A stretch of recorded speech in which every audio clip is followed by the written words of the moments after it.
We got the banded hip hinge here. We want the band wrapped around the waist, just below the belly.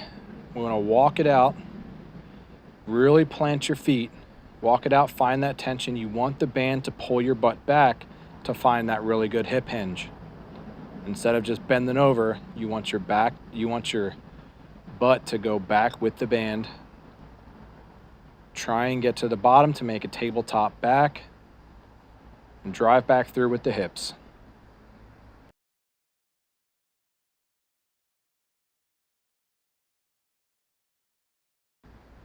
If you need to find a little more tension, you can walk it out a little bit more